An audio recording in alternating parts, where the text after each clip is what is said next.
Hey there, ladies and gentlemen, my name is VitalGodxD here, and today we're back with another Renegade Line type of video. And today what I'm going to be talking about is my previous experience with Battlefield Heroes, and what I did in the game, and how I liked it, my opinions on the game, and just an overall opinion on Battlefield Heroes, and what I'm expecting different from Battlefield Heroes and Renegade Line.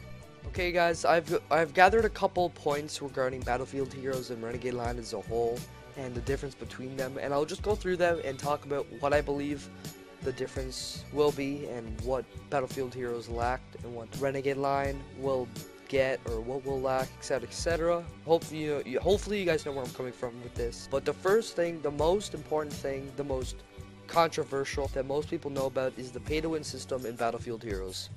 At the time, I was about, I'd say, 10 to 11-ish, and I really didn't know how the pay-to system worked. All I really did was ask my parents for in-game currency on Battlefield Heroes, but at the time I didn't realize it was a complete scam and a ripoff. I finally realized through the years that it was a ripoff, just like the guns. You're really paying like $10 to $15 for one gun. $5, you know, it wasn't a very good system as a whole, and just the game was really based off pay to win.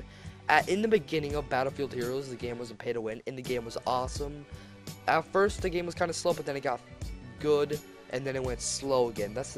At the point where it was really good, where there wasn't any pay to win, there wasn't that many hackers. You know, it was a very calm and productive game.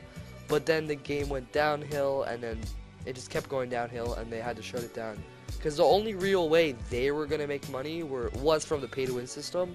But nobody wanted it anymore because it was trash. But what they should have done was pay to play, which was a really good idea. I doubt RGL is going to be pay to play, but I believe they're going to have a Kickstarter and stuff like that so people can donate to them.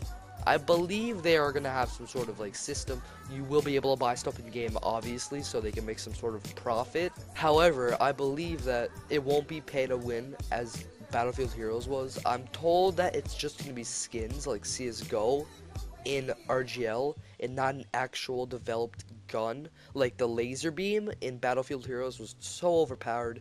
A lot of people left the game because of that. I actually had it because it was so overpowered. It was fun to play with. But yeah, that was one of the guns that ruined the game, definitely. I don't think they'll have that in Renegade Line. I just think they're gonna have skins like cases and stuff, like kind of like CSGO, because CSGO has a really good economy, but there's the gambling side of things. We'll get into that in another video. Another thing I wanted to talk about was how overpowered the guns were. This has to do with the pay to win. The guns were so overpowered compared to the default gun. Pretty much if you didn't pay, if you had a default gun, you were screwed. I mean, don't get me wrong, the default guns were good, but just like the guns that you pay for were absolutely atrocious. Like they were so overpowered. Top of that, the anti-cheat system was trash in Battlefield Heroes. So if you put overpowered guns plus hackers together, that's a really bad combination. And I know a lot of people would agree on me on this, but you would rarely see somebody get banned. I mean, the anti-cheat system in Battlefield Heroes was so bad. I would rarely see someone get banned and stuff like that. Just people would not get banned, and people did not get punished. It was almost undetectable.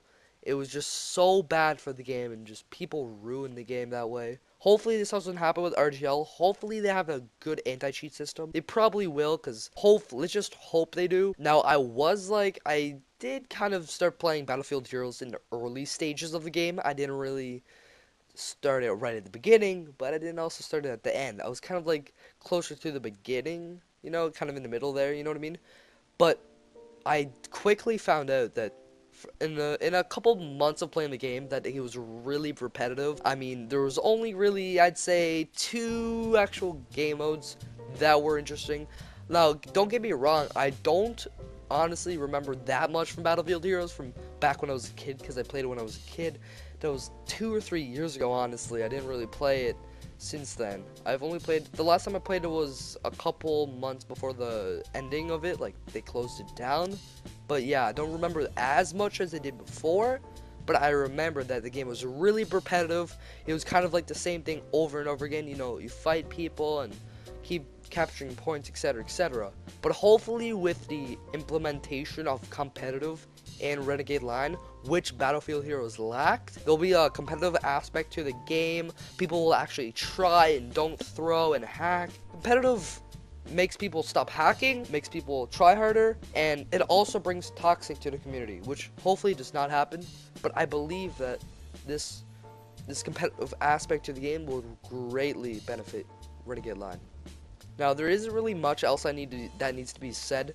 Those are the kind of 5 main points that had to be made in Battlefield Heroes to RGL.